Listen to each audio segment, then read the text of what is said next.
So மேஷமில் பிறந்திருந்தா இந்த குணத்தோட இருப்பாங்க, பெரும்பாலும் ராசியோ இல்லை லக்னமோ. ஸோ அது குணம் என்னவா இருக்குங்க? மேஷ ராசியினுடைய குணம் அப்படின்னு பார்த்தீங்கன்னா, எதையுமே விடாமுயற்சியோட போராடி பெறக்கூடிய அமைப்பு அப்படின்னு பார்த்தீங்கன்னா மேஷத்துக்கு உண்டு. அதே மாதிரி மற்றவங்க சொல்கிறாங்க இது ஒன்றால் முடியாது அப்படின்னு சொன்னால் நான் முடிச்சு காட்டுவேன் அப்படின்னு சொல்லக்கூடிய அமைப்பும் மேஷத்துக்கு உண்டு. மேஷராசிக்காரங்க எல்லாருடைய பார்வைக்கு வெளியிருந்து பார்க்குறப்ப இவங்க சட்டுன்னு கோவப்படுறாங்க, முன்கோபிங்களாக இருக்கிறாங்க அப்படின்னு தெரிஞ்சாலும் உளவியல் மாற்றங்கள் அப்படின்னு பார்த்தீங்கன்னா முதல் விஷயமே சோம்பேறித்தனத்தெல்லாம் அப்படியே மூட்டை கட்டி எடுத்து வைக்க போகிறாங்க. அது மட்டும் இல்லாமல் பார்ட்னர்ஷிப் சார்ந்த விஷயங்களில் ரொம்ப கவனமாக இருக்க வேண்டிய அமைப்பு யாருக்கு இருக்குன்னா மேஷராசிக்காரங்களுக்கு தான் இருக்கு. இவங்களுக்கு இன்வெஸ்ட்மெண்ட் சைட்லேருந்து வந்த பார்ட்னர்ஸ் இருக்கிறாங்க இல்லையா, அவங்களோட மனஸ்தாபம் வராமல் பார்த்துக்கணும். சனிப்பெயர்ச்சிக்கு பிறகாக குழந்தை பாக்கியத்திற்கு நல்ல வாய்ப்புகள் இருக்குது அப்படின்னே சொல்லலாம். பிள்ளைகள் சார்ந்த விஷயத்திற்கு நீங்கள் செலவு செஞ்சு தான் ஆகணும். மருத்துவ செலவுகளாக இருந்தது அப்படின்னா குழந்தை பாக்கியத்திற்கான வாய்ப்புகள் அப்படிங்கிறது ரொம்ப அதிகமாக இருக்குன்னு சொல்லலாம். பணம் சார்ந்த விஷயங்களில் உறவுகள் கிட்ட ரொம்ப கவனமாக இருக்கணும். அதுவும் குறிப்பாக நண்பர்கள் கிட்ட பணத்தை கொடுத்து ஏமாறக்கூடிய அமைப்பு அப்படிங்கிறது மேஷத்துக்கு அதிகமாகவே இருக்குது. அதனால் நண்பர்கள் கிட்ட கொடுக்கவே கொடுக்காதீங்க அப்படிங்கிறத என்னுடைய கைண்ட் அட்வைஸ் அப்படின்னே சொல்லிக்கலாம். குறிப்பாக தந்தை வர்க்கம் சார்ந்திருக்கக்கூடிய உறவுகள் கிட்ட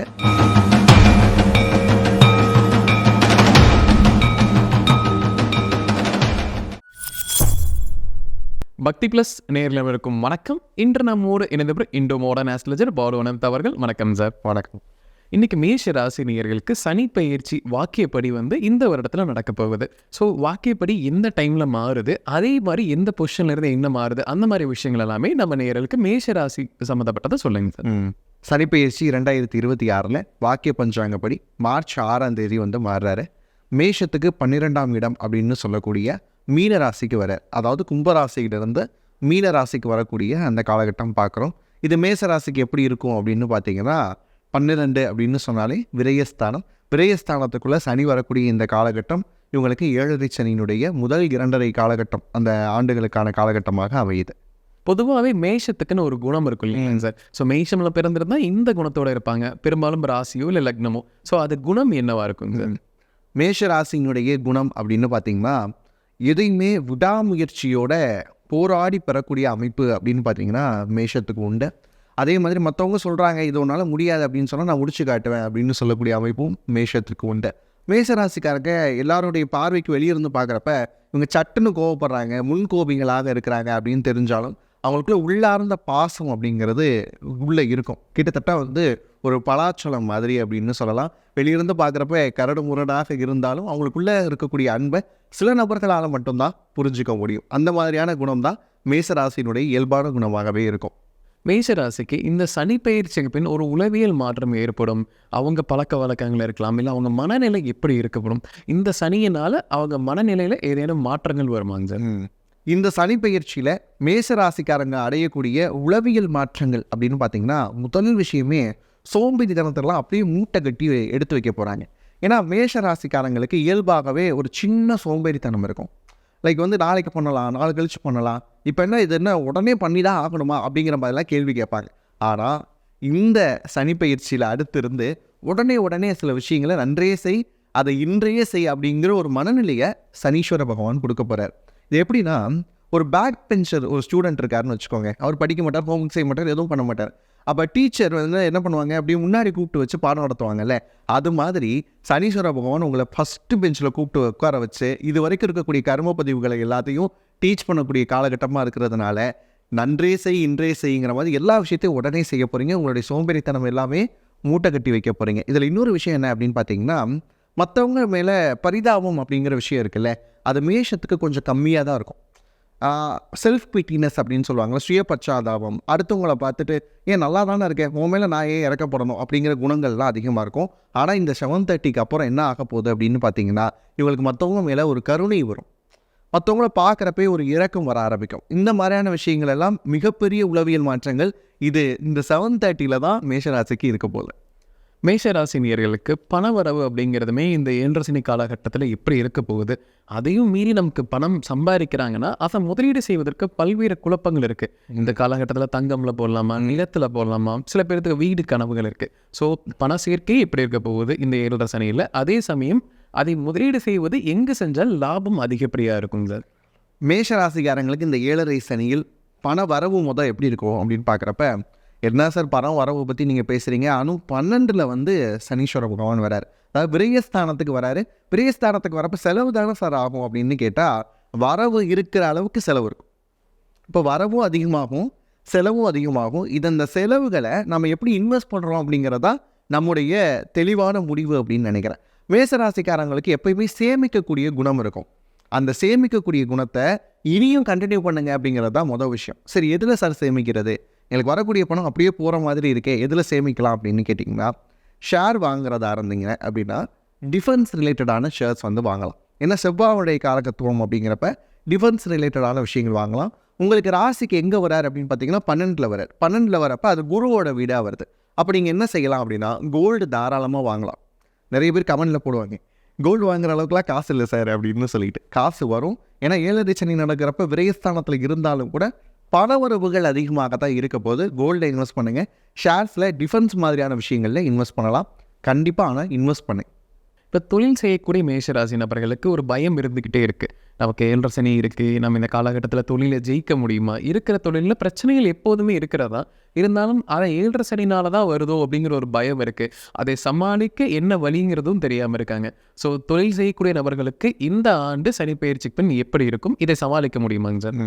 மேசராசிக்காரங்களுக்கு இந்த 2026 தொழில் ஸ்தானம் எப்படி இருக்க போகுது அப்படின்னு கேட்டிங்கன்னா, ஒரு ஆவரேஜாக இருக்குது அப்படின்னு சொல்லலாம். ஏன் அப்படின்னா, இது வரைக்கும் இருக்கக்கூடிய கர்மிக் பார்த்து தான் சனீஸ்வர பகவான் ரெகுலேட் பண்ண வராரு. நீங்கள் என்ன கர்மா பண்ணியிருக்கீங்களோ அதுதான் ரிஃப்ளெக்ட் ஆக போகுது. அதுவும் வந்து உங்களுக்கு விரயஸ்தானத்தில் வரப்போ பிஸ்னஸில் நிறைய பேர் என்ன பண்ணியிருப்பாங்க அப்படின்னா, ரொம்ப அகலக்கால் வச்சுருப்பாங்க. இது வரைக்கும் நிறைய இன்வெஸ்ட்மெண்ட்ஸ் வாங்கி போட்டு வச்சுருப்பாங்க. அதெல்லாம் ரெகுலேட் பண்ணிவிட்டு, இது பண்ணணுமா வேணாமா, இவ்வளோ மிஷினரிஸ் தேவையா, இதையே நம்ம செல் பண்ணிவிட்டு இருக்கிற லோனை வந்து அடைக்கக்கூடாது, இந்த மாதிரியான எண்ணங்கள் எல்லாத்தையுமே வந்து சனீஸ்வர பகவான் கொடுக்க போகிறார். அது மட்டும் இல்லாமல் பார்ட்னர்ஷிப் சார்ந்த விஷயங்களில் ரொம்ப கவனமாக இருக்க வேண்டிய அமைப்பு யாருக்கு இருக்குன்னா, மேஷராசிக்காரங்களுக்கு தான் இருக்கு. இவங்களுக்கு இன்வெஸ்ட்மெண்ட் சைட்லேருந்து வந்த பார்ட்னர்ஸ் இருக்கிறாங்க இல்லையா, அவங்களோட மனஸ்தாபம் வராமல் பார்த்துக்கணும். அவங்க எடுக்கக்கூடிய முடிவுகள் சரியானதாக இல்லை அப்படின்னு சொன்னால் கூட அதை எப்படி சொல்லணுங்கிறத விஷயத்தில் வந்து ரொம்ப கவனமாக இருக்கணும். ரொம்ப பாலிஷ்டாக சொல்லி பழகுங்க. ரொம்ப ராவாக அன்பாலிஷ்டாக சொல்கிறப்ப அந்த இடத்துல என்ன ஆகும் அப்படின்னா, மன முறிவுகள் வருவதற்கான வாய்ப்புகள் இருக்குது. இன்னொரு வாய்ப்பு என்ன அப்படின்னு பார்த்தீங்கன்னா, நிறைய நியூ இன்வெஸ்டர்ஸ் வந்து உங்களை நோக்கி வருவதற்கான வாய்ப்புகளும் இந்த காலகட்டத்தில் இருக்குது. இந்த தொழில் ஸ்தானம் ஆவரேஜாக இருக்கும் அப்படின்னு சொன்னதுக்கான இன்னொரு ரீசன் என்ன அப்படின்னா, இந்த தொழில் ஸ்தானத்தில் அதிகமான செலவுகளையும் நீங்கள் பார்க்க போகிறீங்க. அப்போ இதை எப்படி ரிலேட் பண்ணிக்கணும், நிறைய இன்வெஸ்டர்ஸை நம்ம பக்கம் ஈர்க்கிறதுக்கான வழிமுறைகளை பார்க்கணும். அதே மாதிரி இருக்கக்கூடிய அத்தியாவசிய செலவு என்ன, அனாவசிய செலவு என்ன அப்படிங்கிறத பிரித்து தொழில் ஸ்தானத்தை சரியாக கொண்டு போனீங்க அப்படின்னா, இந்த 2026 அப்படி இருக்கக்கூடிய வருஷம் ஃபுல்லாமே உங்களுக்கு தொழில் ஸ்தானம் சூப்பராக தான் இருக்க போதும். இதை இன்னும் ரெகுலேட் பண்ணிக்கலாம் அப்படின்னு சொன்னால், சிட்ரின் மாதிரியான கிறிஸ்டல்ஸ் இருக்குது இல்லையா, சிட்ரினை வந்து நம்ம என்ன சொல்லுவோம் அப்படின்னு பார்த்தீங்கன்னா, பொதுவாகவே வந்து அது தொழிலுக்கான கிறிஸ்டல் அப்படின்னு சொல்லுவோம். அது மாதிரியான கிறிஸ்டல்ஸை வந்து நீங்கள் வியர் பண்ணிக்கிட்டீங்க அப்படின்னு சொன்னால், இந்த தொழில் ஸ்தானம் இன்னும் சிறக்கிறதுக்கான வாய்ப்புகள் வந்து அதிகமாகவே இருக்குது. வேலையில் இருக்கக்கூடிய மேஷராசி நேயர்களுக்கு வந்து இந்த 7 சனினால வேலையில் ஏதேனும் பிரச்சனைகள் வருமாங்கிற பயம் இருக்குங்க சார். நம்ம வேலையில் இருக்கிறோம், நம்ம பிடிச்ச வேலை தான், ஆனால் மேலதிகாரிகளால் கொஞ்சம் பிரச்சனை வருது. இல்லைன்னா அரசு வேலை இருக்கவங்களுக்கு கம்பல்சரி ஏதேனும் டிரான்ஸ்ஃபர் பிரச்சனை இருந்துக்கிட்டே தான் இருக்குது. ஸோ அவங்களுக்கெல்லாம் இந்த 7 சனி பிரச்சனை அதிகரிக்கப்படுதா இல்லை பிரச்சனை குறைவதற்கான வாய்ப்புகள் இருக்காங்க சார்? மேஷராசிக்காரங்களுக்கு இந்த 2026 பணியிடச் சூழல், அந்த வேலை வாய்ப்புகள் இதெல்லாம் எப்படி இருக்க போகுது அப்படின்னு பார்த்தீங்கன்னா, ஃபஸ்ட்டு விஷயம், வேலை பார்க்குற இடத்துல ரொம்ப அமைதியாக இருக்கணும். பக்கத்தில் இருக்கக்கூடிய சக ஊழியர்கள் இருப்பாங்க இல்லையா, அவங்கக்கிட்ட உங்களுடைய ரகசியங்கள் எதையும் வெளியிடாமல் இருக்கணும். நீங்கள் நிறுவனத்தை பற்றியே பேசுனீங்கன்னா கூட அது வந்து வேறு மாதிரியான சில விஷயங்களை உங்களை நோக்கி கொண்டு வரும். உங்களுடைய சம்பளம் எவ்வளோ, உங்களுடைய ஒர்க் டியூட்டி என்ன, உங்களுடைய ஹார்ஸ் என்ன, இதை எல்லாத்தையும் வந்து வெளியவே சொல்லக்கூடாது ஃபஸ்ட்டு விஷயம். அதே மாதிரி பணியிடச் சூழலில் யாரை பற்றியோ இன்னொரு ஆள்கிட்ட ப்ளேம் பண்ணி பேசாதீங்க. யாரோட உங்களுக்கு கருத்து முரண்பாடு இருக்கோ அவங்ககிட்ட என்ன பண்ணிடுங்க, நேரடியாக போயே பேசிடுங்க. இல்லைனா பக்கத்தில் இருக்கவங்கள்ட்ட பேசுனீங்கன்னா அது சுற்றி கரெக்டாக உங்ககிட்ட வந்து நிற்கும். இதில் நீங்கள் ரொம்ப கவனமாக இருக்கணும். இன்னொரு விஷயம் என்னென்னா, மேசராசினுடைய இயல்பு என்ன அப்படின்னா, அது பிடிக்காத வேலையாக இருந்தாலும் கூட ஃபினான்சியல் நீடுக்காக சகிச்சுக்கிட்டு அந்த வேலையை செஞ்சுக்கிட்டு இருப்பாங்க. இன்னொரு விஷயம் என்ன அமைய போகுது அப்படின்னு பார்த்தீங்கன்னா, அந்த மேலதிகாரி சார்ந்த விஷயங்கள் இருக்குல்ல, இதில் வந்து இவங்க கொஞ்சம் கவனமாக தான் இருக்கணும். ஏன்னா இவங்களுக்கு என்ன இருக்குன்னா, ஒரு நேச்சராகவே ஒரு டாமினன்ஸ் நேச்சர் இருக்கும் இவங்களுக்குள்ளே. அப்போ அந்த டாமினன்ஸ் நேச்சரால் வரக்கூடிய மேலதிகாரி இருக்காங்கல்ல, அவங்களுடைய ஈகோவை வந்து கிளாஸ் பண்ணாமல் பார்த்துக்கிட்டாங்க அப்படின்னு சொன்னாலே இந்த வருஷம் உங்களுக்கு ரொம்ப சூப்பராக தான் இருக்க போது. ரொம்ப முக்கியமாக சக ஊழியர்கள்கிட்ட எந்த ஒரு ரகசியத்தையும், தொழில் சார்ந்த ரகசியமாக இருந்தாலும் சரி, உங்களுடைய குடும்பம் சார்ந்த ரகசியமாக இருந்தாலும் சரி, சொல்லாமல் இருக்கிறது தான் மேஷத்துக்கு நல்லது. ஏன்னா பொதுவாக அரசியல் அப்படிங்கிறத விட பணியிடச் சூழலில் இருக்கக்கூடிய ஒர்க் பாலிடிக்ஸ் அப்படின்னு சொல்லக்கூடிய அரசியலில் ரொம்ப அதிகமாக சிக்கக்கூடிய அமைப்பு யாருக்கு இருக்குன்னா மேசராசிக்காரங்களுக்கு இருக்குது. அதனால் ரொம்ப அருணகிரிநாதர் சொல்கிற மாதிரி சும்மா இரு சொல்லற அப்படிங்கிற மாதிரி பணியிடச் சூழலில் ரொம்ப சும்மா இருந்துட்டாங்க அப்படின்னு சொல்லலாம். பேசாமல் சும்மா இருந்துட்டாங்க அப்படின்னு சொன்னால் பொழைச்சிக்கலாம். மேஷராசி நேயர்களே நிறைய பேர்த்துக்கு திருமணம் ஆகாமல் இன்னுமே இருக்காங்க. தாமதமாகியுமே திருமணம் இல்லை. இப்போ 7 சனியும் இருக்கு. நம்ம இன்னும் சில வருடங்கள் இந்த 7 சனி முடிவதற்கு வரைக்கும் திருமணம் செய்யக்கூடாதா, ஏன்னா சனியில் திருமணம் செய்ய வேணாம்னு பல பேர் பொதுவான கருத்துக்கள் இருக்குது. ஸோ இப்போ திருமணத்துக்கு பார்க்கக்கூடிய நபர்களுமே வயது கடக்க வரைக்கும் 7 சனி இருக்குங்கிற ஒரு பயம் இருக்குது. ஸோ 7 சனியில் திருமணம் செய்யலாமா? அதுவும் மேஷராசிக்கு எப்படி இருக்கும்? பொதுவாகவே இந்த 7.5 சனி இருந்தது, அட்டம சனி இருந்தது அப்படின்னா திருமணம் பண்ணக்கூடாது அப்படின்னு பார்த்தா அந்த ஆண்டுகள் தான் நம்ம விரயம் பண்ண போகிறோம். உண்மையாக சொல்லணும்னா நிறைய கிளைண்ட்ஸுக்கு இந்த திருமணம் அப்படிங்கிற அமைப்பு வந்து 7.5 சனி நடக்கிறப்ப தான் நடந்திருக்கு. நான் இது வரைக்கும் பார்த்த ஒரு அப்சர்வேஷனில் சொல்கிறேன். நிறைய கிளைண்ட்ஸுக்கு 7:30 நடக்கிறப்ப தான் வந்து திருமணம் நடந்திருக்கு. அது பையனாக இருந்தாலும் சரி, பொண்ணாக இருந்தாலும் சரி. ஏன்னா வந்து திருமணம் அப்படிங்கிற பந்தம் இருக்குல்ல, அதுக்குள்ளே போகிறப்ப தான் அவன் முழுமையான கர்மாவை அனுபவிக்க முடியும். அப்போ கர்மஸ்தானத்திற்குரியவன் இந்த கர்மாவை ஏற்படுத்தி கொடுத்து தான் அனுபவிக்க வைப்பார். அதனால் 7.5 சனியில் தாராளமாக திருமணம் பண்ணலாம். அதுவும் இந்த மேஷராசிக்காரன் இந்த 2026 விரய சனியாக வரப்போ சுபவிரயமாக மாற்றிட்டு வீட்டில் நல்ல விசேஷத்தை செய்கிறதுக்கான அமைப்புகள் வந்து தாராளமாக இருக்குது. இதை பற்றிலாம் கவலைப்பட வேண்டிய அவசியமே இல்லை. இதுக்காக நாட்களை தள்ளி போட வேண்டிய அவசியமும் கிடையாது. மேஷராசி நேயர்களுக்கு குழந்தை பாக்கியம்ல தாமதம் இருக்கிறவங்களுக்குமே சில பேர் இருக்காங்க சார். ஸோ எனக்கு இன்னும் குழந்தை கிடைக்கல, திருமணமாகி சில ஆண்டுகள் ஆயிடுச்சு, நான் இப்போ ட்ரீட்மெண்ட் பண்ணலாமா, பட் சனி நடக்குது, என்ன செய்வது அப்படின்னு ஒரு பயம் இருக்குது. இயற்கையாகவே கிடைப்பதற்கான வாய்ப்புகள் இருக்கான்னு புதுசாக திருமணம் பண்ணவங்களுக்குமே அந்த பயம் இருக்குங்க சார். ஸோ அவங்களுக்கெல்லாம் என்ன பதிலுங்க சார்? 2026 மேஷராசிக்காரங்களுக்கு குழந்தை பாக்கியம் இருக்குமா, அதுவும் சனிப்பெயர்ச்சிக்கு பிறகு இருக்குமா அப்படிங்கிறத தான் பார்க்குறோம். அப்படி பார்க்குறப்ப சனிப்பெயர்ச்சிக்கு பிறகாக குழந்தை பாக்கியத்திற்கு நல்ல வாய்ப்புகள் இருக்குது அப்படின்னே சொல்லலாம். ஏன் அப்படின்னா அவர் குரு வீட்டுக்கு தான் வரார், குருவோட வீடான மீனத்துக்கு தான் வரார். உங்களுக்கு அது 12ஆம் இடமாக இருந்தாலும் பிள்ளைகள் சார்ந்த விஷயத்திற்கு நீங்கள் செலவு செஞ்சு தான் ஆகணும். செலவு அப்படிங்கிறப்ப எந்தெந்த வகையிலலாம் வரும் அப்படிங்கிறது நமக்கு தெரியாது. அப்படி பார்க்குறப்ப அவர் என்ன பண்ணுவார், குழந்தைகளுக்காக செலவு பண்ண வைப்பார், இல்லைனா குழந்தைக்கு அப்படின்னு செலவு பண்ண வைப்பார். இந்த விஷயத்தை தான் பார்க்குறோம். அப்படி பார்க்குறப்ப மருத்துவ செலவுகள் உங்களுக்கு வந்து விரயஸ்தானத்தில் இருக்கிறப்ப வரலாம். அதை வந்து நீங்கள் எப்படி எடுத்துக்கணும் அப்படின்னா, குழந்தை பாக்கியத்திற்காக முயற்சி செய்யக்கூடிய நபர்கள் மருத்துவ செலவுகளாக இருந்தது அப்படின்னா அதை எடுத்துக்கோங்க அப்படிங்கிறத என்னுடைய அட்வைஸாகவே நான் சொல்லுவேன். மருத்துவம் சார்ந்த முயற்சிகளில் பண்ணிங்க அப்படின்னா கண்டிப்பாக இந்த முதல் 2.5 ஆண்டுகள்லேயே குழந்தை பாக்கியத்திற்கான வாய்ப்புகள் அப்படிங்கிறது ரொம்ப அதிகமாக இருக்குதுன்னு சொல்லலாம். அதுவும் மருத்துவ முறைகளில் சில பேர் என்ன பண்ணுவாங்க அப்படின்னா நாட்டு மருந்து இந்த மாதிரியான விஷயங்களுக்குள்ளாக இருப்பாங்க. சனி வரப்போ இந்த மாதிரியான எண்ணங்கள் வந்து ரொம்ப அதிகமாகும். ஏன்னா பழமைவாதி தானே சனி. அப்போ அலோபதி மெடிசன்ஸ், IVF மாதிரியான ட்ரீட்மெண்ட்ஸை தாண்டி இதெல்லாம் ட்ரை பண்ணிட்டேன் சார், நான் வந்து கொஞ்சம் நாட்டு மருந்து இந்த மாதிரியான விஷயங்களில் ட்ரை பண்ணலாமான்னு கேட்டால் மேசராசிக்காரங்க இந்த ஆண்டு தாராளமாக பண்ணலாம். அதுக்கான வாய்ப்புகளும் நிறைய இருக்குது அப்படிங்கிறதா சனீஸ்வர பகவானுடைய மாற்றத்தினால கிடைக்கக்கூடிய உண்மையாக இருக்குது. மேஷராசி நேயர்களுக்கு இந்த காலகட்டத்தில் வந்து உறவுகள் ரீதியாக ஏதேனும் பிரச்சனை வரக்கான வாய்ப்புகள் இருக்கா? ஏன்னா நம்ம நெருங்கி இருக்கக்கூடிய உறவுகள்னாலேயே பல துன்பங்களை அனுபவிக்கிறவங்க மேஷராசிக்காரங்களாக இருக்காங்க சார். ஸோ அவங்களுக்கு எந்த உறவுகள் பிரத்யேகமாக பிரச்சனை பண்ணக்கூடிய உறவுகளாக இருக்காங்க? மேஷராசிக்காரங்க 2026 சனிப்பெயர்ச்சிக்கு பிறகு உறவுகள் கிட்ட ரொம்ப கவனமாக இருக்கணும் அப்படின்னே சொல்லலாம். இன்னொரு விஷயத்தை இப்படியும் எடுத்துக்கலாம், இவங்க கிட்ட உறவுகளும் கவனமாக இருக்கணும்.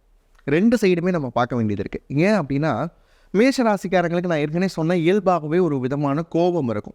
அந்த கோபத்தை யார் மேலே எப்படி காட்டுறது அப்படிங்கிற விஷயம் இருக்குல்ல, அதில் ரொம்ப கவனமாக இருக்கணும். உறவுகள் எப்போயுமே ஒரு கண்ணாடி பாத்திரம் மாதிரி தான். அதை ஹேண்டில் பண்ணுறப்போ ஒரு தடவை விட்டாச்சு அப்படின்னு சொன்னீங்கன்னா சுக்குன்னு நொறுங்கிடும். அப்போ அந்த கண்ணாடி பாத்திரத்தை எவ்வளோ அழகாக ஹேண்டில் பண்ணணும் அப்படிங்கிற விஷயத்த மேஷராசிக்காரங்க கண்டிப்பாக இந்த 2.5 வருஷத்தில் கற்றுப்பாங்க. ஏன்னா சனீஸ்வர பகவான் டீச் பண்ணிடுவார். அப்படி இருக்கிறப்ப நம்மை சுற்றி இருக்கக்கூடிய உறவுகள் யார், அவங்களுடைய உண்மையான நிலை என்ன, யார் நமக்கு உண்மையாலே நல்லது நினைக்கிறா, யாரெல்லாம் நமக்கு வந்து நல்லா இருக்கக்கூடாதுன்னு நினைக்கிறா அப்படின்னு ஸ்பஷ்டமாக காட்டக்கூடிய அமைப்பு தான் இந்த 7.5 சனி. இதில் இன்னொரு விஷயம் என்ன அப்படின்னு பார்த்தீங்கன்னா, பொதுவாகவே வந்து இந்த சனீஸ்வர பகவான் இவர் உள்ளே வரக்கூடிய அந்த காலகட்டத்தில் உறவுகள் கிட்ட கொஞ்சம் எச்சரிக்கையாக இருக்க வேண்டிய விஷயம் எதுனா பண பரிவர்த்தனை. யாரை நம்பியும் ரொம்ப நெருங்கிய சொந்தமாக இருக்கட்டும், இரத்த சொந்தமாக கூட இருக்கட்டும், பணம் அதிகமாக கொடுக்காதீங்க. ஒரு 10,000 வந்து கேட்குறாங்கனாலும் என்னால் 1000 ரூபா தான் இருக்குது அப்படின்னு சொல்லி கொடுத்து அனுப்பிச்சிடுங்க. அந்த பணத்தை எதிர்பார்க்காதீங்க. ஏன்னா மேசராசிக்காரங்க ஏற்கனவே கொடுத்து நிறைய ஏமாந்துருப்பீங்க, திருப்பியும் கொடுத்து ஏமாற வேண்டிய அவசியம் உங்களுக்கு இல்லை அப்படின்னு சொல்கிறேன். ஏற்கனவே விரயஸ்தானத்தில் இருக்கிறனால பணம் சார்ந்த விஷயங்களில் உறவுகள் கிட்ட ரொம்ப கவனமாக இருக்கணும். அதுவும் குறிப்பாக நண்பர்கள் கிட்ட பணத்தை கொடுத்து ஏமாறக்கூடிய அமைப்பு அப்படிங்கிறது மேஷத்துக்கு அதிகமாகவே இருக்குது. அதனால் நண்பர்கள் கிட்ட கொடுக்கவே கொடுக்காதீங்க அப்படிங்கிறத என்னுடைய கைண்ட் அட்வைஸ் அப்படின்னே சொல்லிக்கலாம். அடுத்து இருக்கக்கூடிய விஷயம் என்ன அப்படின்னு பார்த்தீங்கன்னா, உறவு நிலை சிக்கல்கள் வருவதற்கான வாய்ப்புகளும் இருக்குது. லைஃப் பார்ட்னர்கிட்ட கொஞ்சம் விட்டு கொடுத்து போகிறது நல்ல விஷயமா இருக்குது. பொதுவாகவே விட்டு கொடுத்து போகிறது தான் நல்ல விஷயம். இந்த 7:30 நடக்கக்கூடிய காலகட்டத்தில் ரொம்ப விட்டு கொடுத்து போகலாம். பொதுவாக சொல்லுவாங்க இல்லையா, விட்டு கொடுக்கும் உறவுகள் என்றும் கெட்டு போவதில்லை, கெட்டு போன உறவுகள் என்றும் விட்டு கொடுப்பதில்லை. இதை ஞாபகம் வச்சுக்கிட்டாலே இந்த 7:30 உறவுகள் கிட்ட ரொம்ப கவனமாகவும் அதே நேரத்தில் சுமூகமான உறவையும் கொண்டு போகக்கூடிய அமைப்பாக மேஷராசிக்கு இருக்கும். குறிப்பாக தந்தை வர்க்கம் சார்ந்திருக்கக்கூடிய உறவுகள் கிட்ட ரொம்ப கவனமாக இருக்க வேண்டிய அமைப்பு யாருக்கு இருக்குது அப்படின்னு பார்த்தீங்கன்னா மேஷராசிக்கு. மேஷராசி நேயர்களுக்கு ஹெல்த் சார்ந்த விஷயங்கள் எல்லாமே இந்த 7.5 சனிக்கு பின் ஏதேனும் புது வகையான ஹெல்த் பிரச்சனை வருமா, இருக்கக்கூடிய பிரச்சனை இல்லை எனக்கு நீண்ட நாட்களாகவே சர்க்கரை இருக்குது, ப்ரெஷர் இருக்குது, இந்த மாதிரி குரோனிக் பிரச்சனைகள் எல்லாமே குறைவதற்கான வாய்ப்புகள் இருக்காங்க. மேஷராசிக்காரங்க 2026 சனி பயிற்சிக்கு பிறகு கவனமாக இருக்க வேண்டிய விஷயம் எது அப்படின்னு பார்த்தீங்கன்னா, பிபி சார்ந்த விஷயங்களில் ரொம்ப கவனமாக இருக்கணும். அதுக்கப்புறம் பார்த்தீங்க அப்படின்னா, இன்சுலின் டிபெண்ட்டாக இருக்கக்கூடிய டயபெட்டிஸில் இருக்கிறவங்க ரொம்ப கவனமாக இருக்கணும். பேங்க்ரியாஸ், அட்ரினல் மாதிரியான எண்டோக்ரைன் கிளாண்ட்ஸ் அதிலெல்லாம், அதாவது நாளமில்லா சுரப்பிகளில் இருக்கக்கூடிய பிரச்சனைகள் ஏதாவது இருந்தது அப்படின்னா அதை சரி செய்வதற்கான முயற்சிகளில் இறங்கணும். ஒற்றை தலைவலி வருவதற்கான வாய்ப்பு இருக்குது, அதை பார்த்துக்கணும். கண் சார்ந்த பிரச்சனைகள் வருவதற்கும் வாய்ப்பு இருக்குது. கொஞ்சம் எல்டரி பீப்புள் இருந்தாங்க அப்படின்னு சொன்னால் அவங்க கண் சார்ந்த விஷயங்களை கொஞ்சம் கவனம் எடுத்துக்கணும். இந்த மாதிரியான விஷயங்களை எடுத்துக்கிறப்ப என்ன ஆகும் அப்படின்னா, சனியினால் வரக்கூடிய உடலியல் சார்ந்த பாதிப்புகள் வராமல் இருக்கும். மேஷராசினியர்களுக்கு கடன் பிரச்சனை அப்படிங்கிறது தொடர்ந்து இருந்துகிட்டே இருக்கும். இப்போ 7.5 சனி வரும்போது நம்மளால் வட்டி கட்ட முடியாதோ இல்லை கடன் அதிகரிச்சிருமோங்கிற பயம் இருக்குது. ஸோ அவங்களுக்கு இந்த கடன் அதிகரிக்குமா இல்லை இருக்கும் கடன் குறையுமாங்க சார்? 2026 மேஷராசிக்காரங்களுக்கு கடன்கள் குறையுமா, அதுவும் சனி பயிற்சிக்கு பிறகு குறையுமான்னு கேட்டால் கண்டிப்பாக குறையும். ஒரு வேலை பார்த்துக்கிட்டு இருக்கவங்கள 9 வேலை பார்க்க வைப்பார் சனி. அடுத்தடுத்து வேலை கிடச்சிட்டே இருக்கும் அவங்களுக்கு. என்ன சார், முன்னாடிலாம் வேலை கிடைக்காம இருந்து பேசிவ் இன்கம்க்குலாம் வழியே இல்லாமல் இருந்தது அப்படின்னு சொன்ன மேஷராசிக்காரங்க கூட 1க்கு 3 வேலை பார்ப்பாங்க. அப்போ என்ன ஆகும், தாராளமாக பண வரவுகள் இருக்கும். ஏன்னா செலவு செய்யணும்ல. அப்போ ஏற்கனவே இருக்கக்கூடிய கடன்களை அடைப்பதற்கான பணம் வரும். அப்போ என்ன ஆகும் அப்படின்னா, புதிய கடன்கள் வாங்காமல் இருக்கிறது நல்லது. இருக்கக்கூடிய கடன்களை அடைக்கிறதுக்கு நீங்கள் உழைக்கக்கூடிய விஷயங்களில் கவனம் செலுத்தினாலே சரியாக இருக்கும் அப்படிங்கிறது தான். இன்னொரு விஷயம் பார்த்தீங்கன்னா, பேங்க் ரிலேட்டடான விஷயங்கள் இஎம்ஐ எடுத்திருந்தாலும், அது ஹவுசிங் லோனாக இருக்கட்டும், பர்சனல் லோனாக இருக்கட்டும், கடன்கள் வங்கியிலிருந்து பெற்றிருந்தால் உடனடியாக அடைவதற்கான வாய்ப்புகள் ரொம்ப அதிகமாக இருக்குது. ஏன்னா புதன் அசோசியேட் ஆகிறதுனால கடன்கள் வங்கியிலிருந்து வாங்கியிருந்தால் உடனே அடையும். உறவுகள் கிட்ட இருந்து கடன்கள் வாங்கியிருந்தால் அது கொஞ்சம் தாமதப்படும். மேஷராசி நேயர்களுக்கு நம்ம ஒரு பரிகாரம் கொடுக்கலாம். இதே இந்த சனி பயிர் செக் பண்ணி செய்யும்போது சக்ஸஸ் ரேட் அதிகமாக இருக்குன்னா என்ன பரிகாரம் சார்? மேஷராசிக்காரங்களுக்கு 2026 சனி பயிற்சிக்கான ஒரு வாழ்வியல் பரிகாரம் அப்படின்னு பார்த்தீங்கன்னா, அவங்க கிட்ட இருக்கக்கூடிய வண்டி இருக்கு இல்லையா, அந்த பைக் அப்படிங்கிற விஷயந்தான் சனியினுடைய காரகத்துவம். அது எவ்வளோ அளவு தூய்மையாக இருக்கிறதோ அந்த அளவுக்கு இவங்களுக்கு விரயங்கள் குறையும். இல்லைன்னா வண்டி பழுதாகிறதுக்கும் வாய்ப்பு இருக்குது. இப்போ வண்டியை எவ்வளோ அளவுக்கு இவங்க கேர் பண்ணி பார்த்துக்குறாங்களோ அந்த அளவுக்கு இவங்களுக்கு விரயங்கள் குறையும். இது எப்படி சார் ஆட்டோ கண்ணாடியை திருப்பினா எப்படி சார் ஆட்டோ ஓடும் அப்படிங்கிற மாதிரி இருக்கும். இவங்க பொதுவாகவே பார்த்தீங்கன்னா, வண்டி அப்படிங்கிற அந்த இரும்பு சார்ந்த விஷயங்கள் எப்போல்லாம் தூசி அடையுதோ அப்போல்லாம் கடன்கள் வரும். அதனால் இவங்களுக்கு இந்த வருஷம் ஏற்கனவே விரயசனியாக இருக்கிற காரணத்தினால வண்டியில் தூசி படாமல் பார்த்துக்கிட்டீங்க அப்படின்னா உங்களுக்கு செலவுகள் குறையிறதுக்கான வாழ்வியல் பரிகாரமாக நான் இதை உங்களுக்கு சொல்கிறேன். மேஷராசி நேயர்களுக்கு இந்த 2026 சனி பயிற்சினால எல்லாரும் செல்ல வேண்டிய கோயிலாக இருக்கிறது எதுவாக இருக்கணும், சனி சம்மந்தப்பட்ட கோயிலுக்கு செல்வாங்க. அதை தாண்டி வேறேனும் கோயில் இருக்கா, இல்லை சனிக்கு ஒரு ஸ்பெஷலாக வேறு இடத்துக்கு போகலாம், எப்பவும் போகிற மாதிரி இல்லாமல் திருநள்ளாறு இல்லாமல் வேறு கோயில் ஏதாவது சொல்ல முடியுதா சொல்லுங்க சார்? 2026 சனி பயிற்சிக்கு பிறகு மேசராசிக்காரங்க போக வேண்டிய கோயில் எது அப்படின்னு பார்த்தீங்கன்னா, அருகில் இருக்கக்கூடிய திருமால் ஆலயங்களுக்கு கண்டிப்பாக போகணும். ஏன் அப்படின்னு கேட்டிங்கன்னா, திருமாலுடைய தசாவதாரத்தில் ரொம்ப முக்கியமானது கூர்மாவதாரம். இந்த கூர்மாவதாரம் இருக்கக்கூடிய கோயில்கள் எங்கேயாவது இருக்குதான்னு பாருங்க. அது உற்சவராகவும் மூலவராகவும் கூர்மாவதாரம் இருக்காது. ஆனால் தசாவதார சேவைகளின் போது அந்த உற்சவர் சிலைக்கு என்ன பண்ணுவாங்க அப்படின்னா, கூர்மாவதாரத்தினுடைய அந்த அவதார சிறப்பை ஜோடனையாக காமிப்பாங்க. அப்படி இருக்கக்கூடிய நேரத்தில் அந்த கூர்மாவதாரத்தை பார்க்கலாம். அதே மாதிரி திருமால் ஆலயங்களுக்கு விஸ்வரூப தரிசனம் பார்த்தாங்க அப்படின்னு சொன்னால் இவங்களுடைய கடன்கள் குறைவதற்கான வாய்ப்புகள் இருக்குது. விஸ்வரூப தரிசனங்கிறது அதிகாலை நேரத்தில் திருமால் கோயில்களில் இருக்கக்கூடிய ஒரு வழக்கம். குறிப்பாக ஸ்ரீரங்கம் போனீங்க அப்படின்னு சொன்னால் ரொம்ப சிறப்பான பலன்களை நீங்கள் எதிர்பார்க்கலாம். கூர்மாவதார படத்தை வீட்டில் வச்சு வழிபட்டாங்க அப்படின்னு சொன்னால் 7.5 சனியினால் வரக்கூடிய பாதிப்புகள் குறைவதற்கு நிறைய சாத்தியக்கூறுகள் இருக்குது. மேஷராசி நேயர்களுக்கு இந்த 2026 சனிப்பெயர்ச்சி எப்படி இருக்க போகுது அப்படிங்கிறத நம்ம விலாவரியாக பார்த்தோம் சார். கண்டிப்பாக நம்ம நேயர்களுக்கு ஒரு பயனுள்ள கருத்துக்களாக இருந்திருக்கும். மீண்டும் ஒரு பதில் சந்திக்கலாம். ரொம்ப நன்றி. ரொம்ப நன்றி.